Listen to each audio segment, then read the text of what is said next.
Hello guys, एक बार फिर से आप सभी का अपना YouTube channel RP education hub में स्वागत है।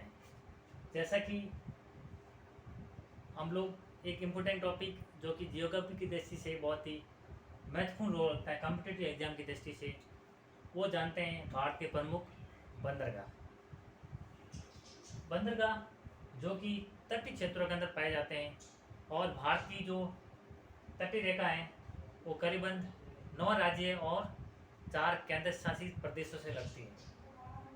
तो आइए डिटेल से जानते हैं कि आखिर बंदरगाहों का महत्व प्राचीन काल में कब था और वर्तमान में इसकी जो प्रोग्रेस प्रक्रिया है उसका विकास कैसे हुआ। जैसा कि भारत के अंदर जो प्राचीन समय है वहाँ पर सातवाहन और चोल वंश का शासक था, यानी चोल, चेर और पांडे जो दक्षिण भारत के अंदर राजा हुआ करते थे और सातवाहन शासक हुआ करते थे। उनके काल के अंदर बंदरगाहों को काफ़ी इम्पोर्टेंट महत्वपूर्ण रखता था, क्योंकि प्राचीन काल के समय जो फारस की खाड़ी से दूसरे देशों तक जो भी प्राकृतिक संसाधन और विभिन्न प्रकार की जो खाद्य सामग्री होती थी उनका जो निर्यात किया जाता था वो यहाँ प्राचीन काल में सातवाहन शासक और चोल शासक द्वारा किया जाता था। तो प्राचीन काल के अंदर जो बंदरगाहों का महत्व है वो काफ़ी ज़्यादा बढ़ गया था। धीरे धीरे आते हुए जब समय का अंतराल बदला तो निश्चित तौर पे वो आधुनिक काल के अंदर जब 1854 के अंदर British India company east navigation एक कंपनी थी। कौन सी company? British India navigation company, जो कि 1854 के अंदर इसका जो स्थापना हुई थी। उन्होंने भारत में जहाजरानी परिवहन, ठीक है ना, जहाजरानी परिवहन यानी जहाज़ों से द्वारा परिवहन है, जिसके द्वारा जहाज़ों के द्वारा जो इस व्यापार को एक देश से दूसरे देश तक पहुंचाने का जो काम होता था वो एक ब्रिटिश कंपनी थी उनके द्वारा शुरू किया गया था। जैसा कि आपको मैप के अंदर दिखाई दे रहा है, ये भारत का मैप है और यहाँ से लगाकर पूर्व से लगाकर पश्चिम तक विभिन्न बंदरगाह है, उसके बारे में हम लोग डिटेल से जानेंगे। आखिर प्राचीन से आधुनिक समय के अंतराल जैसे जैसे समय बदला बंदरगाह बनते गए। कुछ तो प्राकृतिक थे तो कुछ को कृत्रिम बनाया गया। प्राकृतिक बंदरगाह जिनकी खुद की प्राकृतिक परिस्थितियाँ थी जिनकी वजह से उसको डेवलप किया गया, लेकिन कुछ कृत्रिम बंदरगाह जिसको प्राकृतिक बंदरगाह की सहायता के लिए या फिर उस प्रकार की ज़रूरतों के लिए बनाया गया जिसको हम लोग कृत्रिम बंदरगाह कहते हैं। अब आते हैं जानते हैं कि आखिर प्राकृतिक बंदरगाह कैसा होता है और कृत्रिम बंदरगाह, इस दोनों के बारे में अंतर जानते हैं। प्राकृतिक बंदरगाह ऐसा बंदरगाह जो प्रकृति के द्वारा निर्मित हो, जिसके पास खुद प्राकृतिक संसाधन हो, निर्माण करने के लिए उनकी जो प्राकृतिक परिस्थितियाँ वहाँ पर डेवलप हो, वो क्या कहलाता है? प्राकृतिक बंदरगाह कहलाता है, ठीक है ना। और कृत्रिम बंदरगाह जो कि तटीय क्षेत्रों पर जैसे कि निर्माण करके या फिर मिट्टी या कंकड़ डाल के जो पानी को घेराव को कम डाल के बनाए जाते हैं या फिर दूसरे बड़े बंदरगाह की सहायता के लिए बनाए जाते हैं, वो क्या होते हैं? कृत्रिम बंदरगाह, ठीक है ना। कृत्रिम बंदरगाह के अंदर वो परिस्थितियाँ नहीं होती हैं, वो प्राकृतिक अवस्थाएं नहीं पाई जाती हैं जो कि एक प्राकृतिक बंदरगाह के अंदर पाई जाती हैं। आइए शुरुआत करते हैं भारत के प्रमुख बंदरगाह। जैसा कि आपको मैप के अंदर दिखाई दे रहा होगा कि भारत के अंदर भारत के अंदर जो भी बंदरगाह है उसके बारे में हम लोग डिटेल से नंबर वाइज पढ़ते हैं। जैसा कि ऊपर की ओर आपको दिख रहा होगा कांडला बंदरगाह, ठीक है ना। इसके अंदर मैंने बड़े बंदरगाहों को हाईलाइट कर रखा है और इसके अंदर भी बड़े बंदरगाहों को टिक कर रखा है। यानी आपको ये पता होगा कि भारत के अंदर 13 बड़े बंदरगाह और 200 छोटे बंदरगाह स्थित है, ठीक है ना। तो 13 बंदरगाह में से मैंने इसको इस प्रकार से हाईलाइट कर दिया है ताकि अपन लोगों को उसके बारे में डिटेल से अध्ययन कर पाए। आते हैं कांडला बंदरगाह जो कि कच्छ का रण गुजरात यानी कच्छ का क्षेत्र है जो गुजरात के अंदर स्थित है, वहाँ पर कांडला बंदरगाह है। कांडला बंदरगाह काफ़ी बड़ा और फेमस बंदरगाह भी है, ठीक है ना। गुजरात के अंदर आते हैं तो गुजरात के अंदर कुछ और बंदरगाह भी हैं जो छोटे रूप के अंदर पाए जाते हैं, जिसमें पहला बंदरगाह है वो है मांडवी बंदरगाह। ठीक है ना। डिटेल से जानने के लिए हम लोग मांडवी बंदरगाह जिनके बारे में हम लोग जानेंगे, ये पश्चिमी भारत का मैप है। यहाँ पर पश्चिमी जो भी तट के किनारे पर बंदरगाह है उसके बारे में हम लोग जानते हैं कि मांडवी जो कि गुजरात के अंदर स्थित है, और ओखा ओखा बंदरगाह जो कि गुजरात के कच्छ के उत्तर की ओर पाया जाता है, और काफ़ी बड़ा और व्यापारिक दृष्टि से जो जनरल व्यापार होता है, जो छोटे बंदरगाहों से बड़े बंदरगाहों तक जो शिफ्ट किया जाता है, उनकी दृष्टि से भी क्या है, ओखा बंदरगाह बहुत ही महत्वपूर्ण भूमिका निभाता है। और द्वारका जो आपको पता ही होगा भगवान कृष्ण की नगरी है, ठीक है ना, लेकिन कहीं ना कहीं वहाँ पर ऐसी परिस्थितियाँ हैं जो बंदरगाह को बनाने के लिए अनुकूल है, ठीक है ना, तो वहाँ पर भी क्या है, बंदरगाह का निर्माण किया गया जिसका नाम है द्वारका बंदरगाह। नेक्स्ट आते हैं पोरबंदर, ठीक है ना, जहाँ पर गांधी जी का जन्म हुआ था 2 अक्टूबर 1869 पोरबंदर गुजरात के अंदर, ठीक है ना। तो ये पोरबंदर जहाँ पर गांधी जी जन्मे थे, वहाँ पर भी क्या है, बंदरगाह बना हुआ है। ये बंदरगाह जो कि कांडला बंदरगाह और इन बड़े बंदरगाहों की जो सहायक के रूप में बना हुआ है, इनके साथ साथ भावनगर, ये भावनगर बंदरगाह ये भी कहाँ है, गुजरात के अंदर। तो गुजरात के अंदर कुल कितने बंदरगाह हो गए, छोटे बंदरगाहों के अंदर 5 बंदरगाह हो गए, और बड़ा बंदरगाहों में से कांडला जो कि गुजरात का सबसे बड़ा बंदरगाह है और कच्छ के रण के अंदर पाया जाता है। आते हैं गुजरात के बाद खंबात की खाड़ी आती है यहाँ पे, ठीक है ना। खंबात की खाड़ी से नीचे महाराष्ट्र आता है। महाराष्ट्र के अंदर मुंबई जो कि बहुत बड़ा बंदरगाह है, और मुंबई जो कि एक प्राकृतिक बंदरगाह के रूप में भी पाया जाता है। मुंबई के साथ साथ नावाथेवा ये भी एक बहुत ही इम्पोर्टेंट नया बंदरगाह बना हुआ है, जो कि मुंबई बंदरगाह की सहायता के लिए ये इस बंदरगाह का निर्माण किया गया है, ठीक है ना।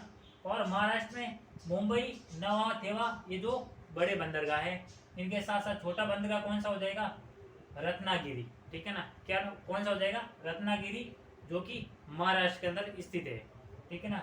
रत्नागिरी बंदरगाह जो कि महाराष्ट्र की जो जनरल ट्रेड होता है, उस ट्रेड को डेवलप करके उस ट्रेड को आगे बढ़ाने के लिए मुंबई तक जो भी बड़े बड़े शिफ्ट है वहाँ तक सामान पहुँचाने के लिए रत्नागिरी बंदरगाह का उपयोग किया जाता है।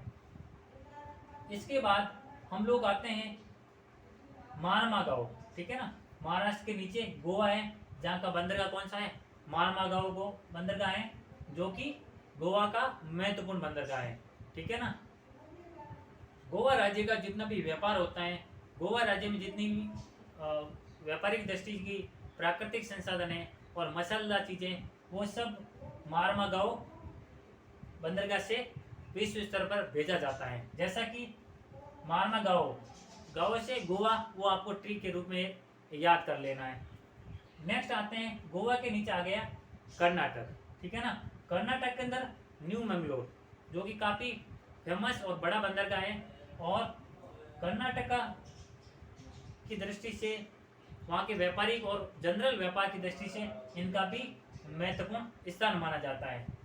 इनके साथ साथ न्यू मंगलोर के साथ साथ फॉरवार बंदरगाह है, ये भी कहाँ पर स्थित है, कर्नाटक के अंदर स्थित है, और इनका भी रोल काफ़ी रहता है। नेक्स्ट आते हैं कासरकोड। कासरकोड जो कि केरल के अंदर स्थित है, और इनका जो केरल के अंदर मसाले हैं, वहाँ पर विभिन्न प्राकृतिक संसाधन हैं, और जनरल व्यापारिक और विभिन्न प्रकार के जो खनन क्षेत्र का कार्य होता है, वहाँ से चीज़ों को पहुँचाने के लिए कासरकोड और फर्नानूर, कोझिकोड, जिसको दूसरा नाम कालीकट बंदरगाह भी है, इस व्यापारिक दृष्टि से इन बंदरगाहों का काफ़ी महत्वपूर्ण स्थान है। जैसा कि जान लेते हैं, कासरकोड, फर्नान्यूर, कोझिकोड ये सब का है, केरल के अंदर स्थित है। नेक्स्ट आते हैं कोचीन, ठीक है ना। कोझिकोड कर्नाटक में स्थित है, और कोचीन जो कालीकट बंदरगाह है, ये केरल के अंदर स्थित है। केरल के अंदर दक्षिण के अंदर एलोप्सी और क्यूलोन जिनको नया निर्माण किया गया हाल ही के अंदर, ये खोजी बंदरगाह हैं, उनकी सहायता के लिए, उनके सहायक यानी उनके जो बाहर है, उनका जो प्राकृतिक दृष्टि जो व्यापारिक दृष्टि से लोड होता है उसको कम करने के लिए सहायक बंदरगाह के रूप में इस बंदरगाह का निर्माण किया गया है, जिसका नाम है क्यूलॉन और एलओसी। अब आते हैं पूरी भारत के बंदरगाह के, ठीक है ना। पूरी भारत के अंदर जब भी आते हैं पश्चिम बंगाल के अंदर कोलकाता बंदरगाह, ठीक है ना। ये पश्चिम बंगाल का सबसे बड़ा बंदरगाह है और ये हुगली नदी के किनारे पर स्थित है। कोलकाता जो कि काफ़ी फेमस है, ठीक है ना। इसके नीचे इनके सहायक बंदरगाह के रूप में हल्दिया बंदरगाह का निर्माण किया गया। हल्दिया बंदरगाह जो कि कोलकाता बंदरगाह के वित्तीय भार और कोलकाता बंदरगाह के जो भी प्राकृतिक संसाधनों का जो ट्रेड होता है, व्यापार होता है, उनको सम्मिलित और सहायक के रूप में इस बंदरगाह का निर्माण किया गया। इसके नीचे आते हैं उड़ीसा, यानी यहाँ पश्चिम बंगाल था, इसके नीचे राज्य कौन सा हो जाएगा, उड़ीसा राज्य। उड़ीसा राज्य का प्रमुख बंदरगाह है वो है पारादीप, जो कि उड़ीसा राज्य का सबसे बड़ा बंदरगाह है और इसका नाम क्या है, पारादीप। पारादीप बंदरगाह जिसका ऐतिहासिक महत्व भी है और विभिन्न प्रकार की जो बंगाल की खाड़ी से तूफान उठाव करता है वो गोपालपुरा और पारादीप इन बंदरगाहों को प्रभावित करता है।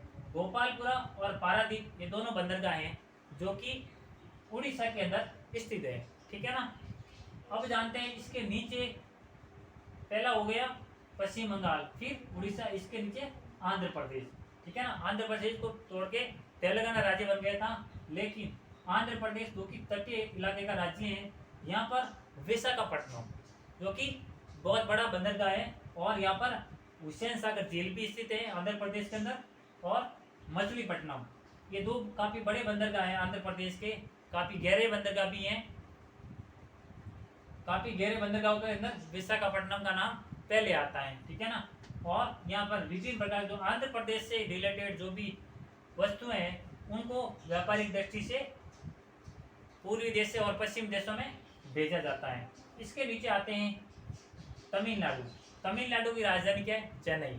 चेन्नई एक खुद भी क्या है, बड़ा बंदरगाह है, ठीक है ना। चेन्नई बंदरगाह जो कि भारत के तमिलनाडु स्थित है। और आप मैप देखते जा रहे हो, ये मैप के अंदर हम लोग सीरीज वाइज बंदरगाहों का अध्ययन करते जा रहे हैं, ठीक है ना। तमिलनाडु के अंदर दूसरा बंदरगाह हो जाएगा एन्नोर। एन्नोर जो कि तमिलनाडु का चेन्नई बंदरगाह है, उनकी सहायता के लिए इस बंदरगाह का निर्माण किया गया। इनके साथ साथ फराइबल बंदरगाह और नागपट्टनम बंदरगाह ये भी कहाँ पर स्थित है, तमिलनाडु के अंदर स्थित है। एन्नोर, चेन्नई, फराइबल, नागपट्टनम ये सब बंदरगाह कहाँ पर स्थित है, तमिलनाडु के अंदर स्थित है। इनके साथ साथ टोंडी और तूतीकोरिन, ठीक है ना। तूतीकोरिन बंदरगाह जिसका आधुनिक नाम है चिदंबरम, ठीक है ना। क्या नाम हो जाएगा, चिदंबरम।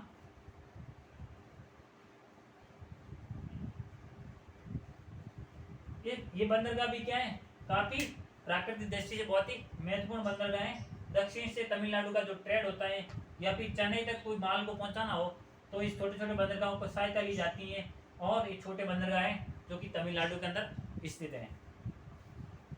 अब आते हैं कुछ इम्पोर्टेंट इस बंदरगाह के बारे में फैक्ट जो कि आपको परीक्षा की दृष्टि से पूछे जाने वाला क्वेश्चन है। अब जानते हैं वर्तमान देश के अंदर 7,516 किलोमीटर लंबे समुद्र तट पर कुल 13 बड़े बंदरगाह हैं और 200 छोटे बंदरगाह हैं। जैसा कि पहले हमने बताया है कि 13 बंदरगाह बड़े हैं और 200 बंदरगाह हैं जो छोटे बंदरगाह हैं। जो भारत की जो 9 राज्य है और 4 केंद्र शासित प्रदेश, 9 राज्य कौन से हो जाएंगे, एक एक बारे में हम लोग जानते हैं। गुजरात, महाराष्ट्र, गोवा, कर्नाटक, केरल, तमिलनाडु, आंध्र प्रदेश, उड़ीसा, पश्चिम बंगाल, ठीक है ना।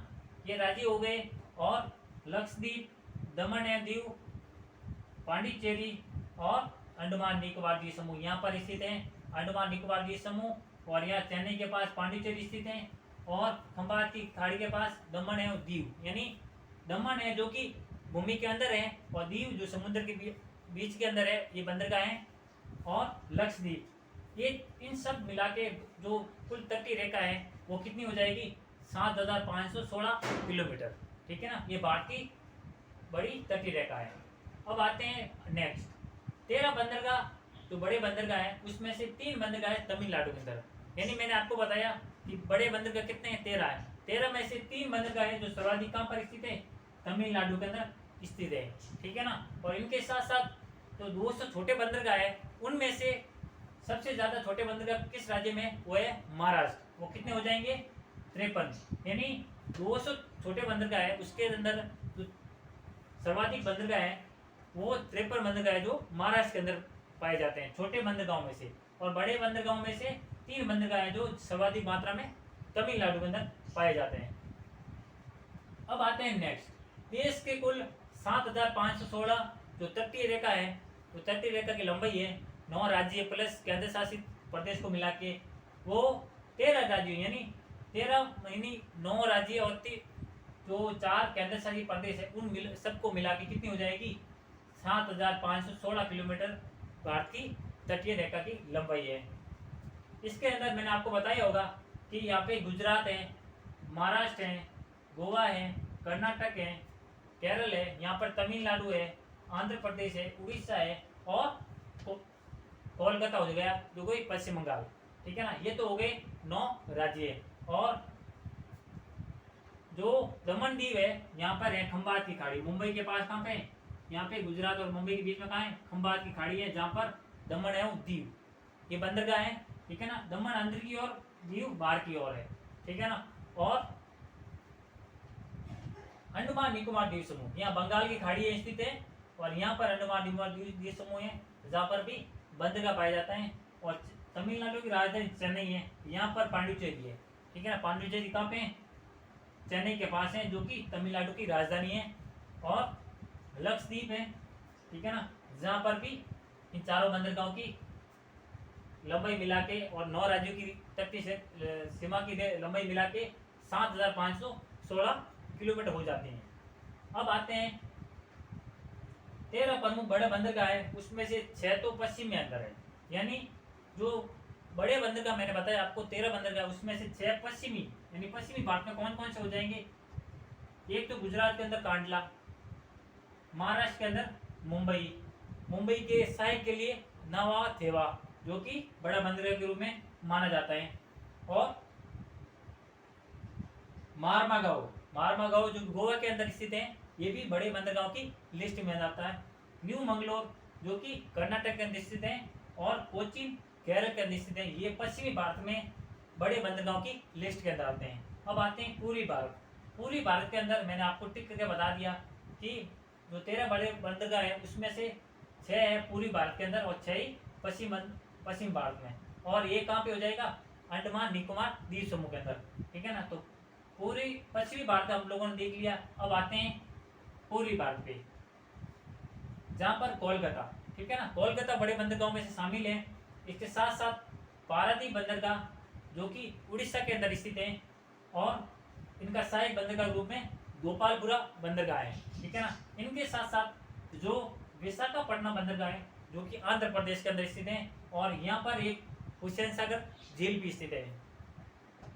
इनके साथ साथ मछलीपट्टनम बंदरगाह है, ये भी कहाँ है, आंध्र प्रदेश में। तो पश्चिमी भारत के अंदर चेन्नई, एन्नोर, विशाखापट्टनम, पारादीप, कोलकाता और तूतीकोरिन, ये 6 बंदरगाह हैं जो कि पूरी भारत के अंदर बड़े बंदरगाहों की लिस्ट में आते हैं। और पश्चिमी भारत के अंदर कांडला, मुंबई, नवाथेवा, मारमागांव और न्यू मंगलोर, कोची, ये सब बंदरगाह पश्चिमी भारत के अंदर आते हैं। अब आते हैं एक एक बंदरगाह के बारे में डिटेल से अध्ययन करेंगे, इनका बड़े बंदरगाहों का महत्व क्या है। पहले आते हैं मुंबई बंदरगाह। ठीक है ना, मुंबई बंदरगाह जो कि सर्वाधिक प्राकृतिक बंदरगाह है। यानी मुंबई बंदरगाह के पास जो प्राकृतिक अवस्था पाई जाती हैं जिनकी वजह से मुंबई बंदरगाह काफ़ी बड़ा बंदरगाह है और इनका सर्वाधिक व्यापार, यानी भारत का जो सर्वाधिक व्यापार है वो मुंबई बंदरगाह से होता है। मुंबई से वो स्वेज नहर के माध्यम से पश्चिमी देशों, उत्तरी अमेरिका महाद्वीप के देश, दक्षिणी अमेरिका महाद्वीप, अफ्रीका और अरब खाड़ी देशों तक जो मसालेदार हैं विभिन्न प्रकार के जो इलेक्ट्रॉनिक आइटम्स है यूएसए तक पहुंचाने का काम ये मुंबई से होता है, ठीक है ना। अब मुंबई प्राकृतिक बंदरगाह कैसे हुआ, क्योंकि यहाँ पर ऐसी दशाएं पाई जाती हैं, जैसा कि मैं आपको चित्र में बता देता हूँ। जैसे कि ये तटीय रेखा है, तो इसको अंदर मुंबई के अंदर ये अंदर की ओर घुसा हुआ है, तो यहाँ पर विभिन्न प्रकार के जहाज आते हैं, तो वो कहीं ना कहीं लहरों से टकराते नहीं है। यहाँ पर शांत लहरें होती हैं, और शांत लहरें होती है ना, तो वहाँ पर व्यापारिक दृष्टि से जो बंदरगाह है वो डेवलप करने का विकास जल्दी होता है, क्योंकि बंदरगाहों को या जहाज़ों को चलाने के लिए शांत समुद्र की आवश्यकता होती है। और मुंबई इस प्रकार से स्थित है, जो कि एक प्राकृतिक दशा प्रदान करता है बंदरगाह निर्माण करने के लिए। तो आपको बता दिया कि महाराष्ट्र की राजधानी मुंबई जो कि एक सर्वाधिक बड़ा प्राकृतिक बंदरगाह है। आपको इंपोर्टेंट क्वेश्चन क्या बनता है कि भारत का सबसे बड़ा सर्वाधिक प्राकृतिक बंदरगाह कौन सा हो जाएगा, तो कौन सा हो जाएगा, मुंबई। और सर्वाधिक व्यापार वाला बंदरगाह कौन सा हो जाएगा, वो भी कौन सा हो जाएगा, मुंबई, जो कि महाराष्ट्र के अंदर स्थित है और महाराष्ट्र की राजधानी भी है, ठीक है, जिसको फिल्म नगरी भी कहा जाता है, माया नगरी भी कहा जाता है, ठीक है ना। इनका सहायक बंदरगाह है नाहवा थेवा। ये बंदरगाह जो मुंबई का सहायक बंदरगाह यानी मुंबई के अंदर जो स्थित है, इनका सहायक बंदरगाह के रूप में काम करता है। इनका जो भी ज्यादा लोड होता है तो इनका जो प्राकृतिक संसाधन है यहाँ पर रख दिया जाता है, इनकी जिम्मेदारी इनको इनके सहायक के रूप में दे दी जाती है, ठीक है ना। मुंबई के अंदर मुंबई हाई एक स्थान है जहाँ पर पेट्रोलियम तेलीय पदार्थ निकाला जाता है, वो भी आपके नॉलेज के लिए बता देता हूँ। नाहवा थेवा ये मुंबई का सहायक बंदरगाह है और इनका नया नाम क्या है, जवाहरलाल बंदरगाह। यानी नाहवा थेवा जो मुंबई का सहायक बंदरगाह है, इनका नया नाम क्या है, जवाहरलाल बंदरगाह, ठीक है ना। और ये सर्वाधिक कृत्रिम बंदरगाह है, यानी सर्वाधिक बड़ा और कृत्रिम बंदरगाह कौन सा हो जाएगा, वो हो जाएगा नाहवा थेवा, जो कि मुंबई का सहायक बंदरगाह है, काफी इंपॉर्टेंट है। अब आते हैं कांडला, ठीक है ना, गुजरात के अंदर है, ठीक है ना। कांडला जो कि गुजरात के कच्छ क्षेत्र में स्थित है, ये कच्छ क्षेत्र है गुजरात का, यहाँ पे, ठीक है ना, जो आपके एग्जाम की दृष्टि काफी इंपॉर्टेंट है। यहाँ पर कांडला बंदरगाह पाया जाता है, और कांडला बंदरगाह की जो सबसे बड़ी विशेषता है वो ज्वारी है, ठीक है ना। ज्वार भाटा आता है, ज्वार आता है, तो उसके अकॉर्डिंग इनका जो लेवल है वो बंदरगाह के रूप में बना हुआ है, और उसकी प्राकृतिक दशा है वो भी ज्वार भाटे के आने के बाद के रूप में बनी हुई है, ठीक है ना। इनके साथ साथ मुख्य आयात बंदरगाह, यानी भारत से जो भी विश्व स्तर का जो आयात होता है, जिन प्राकृतिक संसाधन होते हैं, तेलीय पदार्थ होते हैं, पेट्रोलियम पदार्थ होता है, जो खाड़ी देशों से आता है या फिर उर्वरक बन के आते हैं यूरोप देशों से, वो सब किस बंदरगाह से आते हैं, कांडला। यानी कांडला बंदरगाह का जो निर्यात से ज्यादा आयात पे जो चीजें आती हैं वो सबसे ज्यादा कांडला बंदरगाह के रूप में उपयोग ली जाती हैं, और कांडला बंदरगाह है जो कि आयात वाली वस्तुओं को ज्यादा महत्व मिलता है इस बंदरगाह को, ठीक है ना। इसमें आयात वस्तुओं में ज्यादातर उर्वरक पदार्थ होते हैं जो कि कृषि एग्रीकल्चर क्षेत्र में काम लिए जाते हैं। इनके साथ साथ जो पेट्रोलियम पदार्थ होते हैं उनको पदार्थ के रूप में काम लिए जाते हैं, वो कांडला बंदरगाह के रूप में काम आते हैं। अब आते हैं भारत को आपूर्ति करने वाला सबसे बड़ा बंदरगाह, यानी ये कांडला बंदरगाह है। इनका महत्व सबसे ज्यादा तब बढ़ जाता है जब तटीय राज्यों के लिए तो स्वयं के बंदरगाह हैं, लेकिन जब उत्तर भारत के अंदर जितने भी राज्य हैं उनको जो भी बाहर से आने वाली सामग्री पहुंचानी हो, वो सब जिम्मेदारी किसकी रहती है, कांडला बंदरगाह की। तो उत्तर भारत को आपूर्ति करने वाला ये सबसे बड़ा बंदरगाह कौन सा हो जाएगा, कांडला बंदरगाह हो जाएगा। यहाँ से कोई भी पहाड़ी देशों से सामग्री आती है, पेट्रोलियम आता है, उर्वरक पदार्थ आते हैं, तो उनको यहाँ से उत्तर भारत की ओर पहुँचाने का कार्य कांडला बंदरगाह का रहता है। इनके साथ साथ आते हैं नेक्स्ट मारमा गांव जो कि एक गोवा के अंदर स्थित है, और गोवा जो कि आपको पता ही है महाराष्ट्र के नीचे स्थित है यहाँ पे, और गोवा के अंदर जुआरी नदी है, उनके किनारे पर मारमा गांव बंदरगाह स्थित है, ठीक है ना। और ईरान, यहाँ खाड़ी देश है कौन सा, ईरान को जो लोहा है उनको जो निर्यात है वो किस बंदरगाह से किया जाता है, मारमा गांव से किया जाता है। तो आपके लिए फैक्ट क्वेश्चन क्या बनता है कि ईरान देश को लोहे का निर्यात किस बंदरगाह से किया जाता है, वो है मारमा गांव बंदरगाह गोवा के अंदर स्थित है। इनके साथ साथ आते हैं न्यू मंगलोर। न्यू मंगलोर जो कि कर्नाटक के अंदर स्थित है, कर्नाटक के खुद के लिए, प्लस कुद्रेमुख लोहा एस्क, ठीक है ना, कुद्रेमुख लोहा एस्क खान है, वहाँ का जितना भी लोहा है वो प्रोडक्ट है वो अंतर्राष्ट्रीय स्तर पर निर्यात किए जाते हैं। वो किसके आधार पर किए जाते हैं? न्यू मंगलोर बंदरगाह से किए जाते हैं। न्यू मंगलोर बंदरगाह जो कि कर्नाटक के अंदर स्थित है और कर्नाटक की राजधानी बेंगलुरु हो जाएगी। इनके साथ साथ पारादीप, ठीक है ना, पारादीप जो कि उड़ीसा के अंदर स्थित है और इसका जो सहायक बंदरगाह है वो कौन सा हो जाएगा? गोपालपुरा, ठीक है ना। पारादीप और गोपालपुरा दोनों एक दूसरे के सहायक बंदरगाह हैं और ये दोनों उड़ीसा के अंदर स्थित हैं।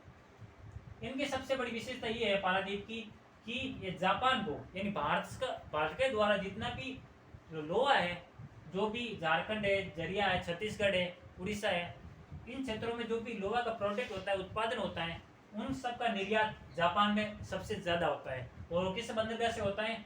पारादीप बंदरगाह से, ठीक है ना। तो पारादीप बंदरगाह का इंपोर्टेंस क्या है? सबसे ज़्यादा जापान को लोहा प्रदान करने का जो बंदरगाह है वो कौन सा हो जाएगा? पारादीप बंदरगाह। अपन लोगों ने तटीय रेखा, जियोग्राफी का ये टॉपिक इंपॉर्टेंट है, तटीय रेखा, इससे रिलेटेड बंदरगाह और इनकी जो 7,516 किलोमीटर की दूरी है उनसे रिलेटेड 13 छोटे बंदरगाह और 213 बड़े बंदरगाह और 200 छोटे बंदरगाह, इनका हम लोगों ने अध्ययन किया। हालांकि 200 छोटे बंदरगाह हैं, उनका अध्ययन यहाँ पर कर पाना मुमकिन नहीं है, लेकिन उनमें से जो काफ़ी इम्पोर्टेंट थे उनका, जिसको कॉम्पिटिटिव एग्जाम की दृष्टि से आपके इम्पोर्टेंट है, उनका अध्ययन हम लोगों ने इसमें कर दिया गया, ठीक है ना। आई होप ये वीडियो आपके लिए रामबाण साबित होगा। इसके अलावा इस बंदरगाह से रिलेटेड जो इम्पोर्टेंट फैक्ट है वो हम नेक्स्ट वीडियो में ज़रूर करेंगे और वो जल्द वीडियो आपके लिए लॉन्च होगा। और ये दोनों वीडियो देखने के बाद आपको तटीय रेखा और उनसे रिलेटेड जो भी इम्पोर्टेंट फैक्ट क्वेश्चन बनते हैं या बंदरगाह से रिलेटेड को भी फैक्ट क्वेश्चन बनते हैं, उससे इस चीज़ को कवर किया गया। इसके बाद एक भी क्वेश्चन नहीं जाएगा। हम उस प्रकार के सभी तथ्य को शामिल किए गए हैं जो कि कॉम्पिटिटिव एग्जाम की दृष्टि से इम्पोर्टेंट है। और नेक्स्ट वीडियो के अंदर हम उन क्वेश्चन को भी लाएंगे जो कि पहले एग्जाम के पूछे गए हैं और आने वाले एग्जाम के लिए क्या संभावना हो सकती है, संभावित एक्सपेक्टेड क्वेश्चन भी हम लोग लाने का पूरा प्रयास करेंगे। आई होप ये वीडियो आप सबके लिए रामबाण साबित होगा। तो ज़्यादा से ज़्यादा इस वीडियो को लोगों तक शेयर करें, लाइक करें और चैनल पे ना हो तो सब्सक्राइब जरूर करें ताकि हमारे ऑल ज्योग्राफी ऑल सब्जेक्ट की वीडियो हैं वो आपको नोटिफिकेशन प्राप्त होता रहे। मिलते हैं, तब तक के लिए आसपास सफाई रखें और देश के जवानों और महिलाओं का सम्मान करें, ये आपका कर्तव्य है और अपने कर्तव्य को समझें। जैसा कि महामारी का दौर है तो अपने और अपनों के लिए सेफ्टी का माहौल प्रदान करें, उसके लिए घरों में रहें और ऑनलाइन एजुकेशन है उसका ज़्यादा से ज़्यादा सपोर्ट करें। मिलते हैं, तब तक के लिए जय हिंद, जय भारत।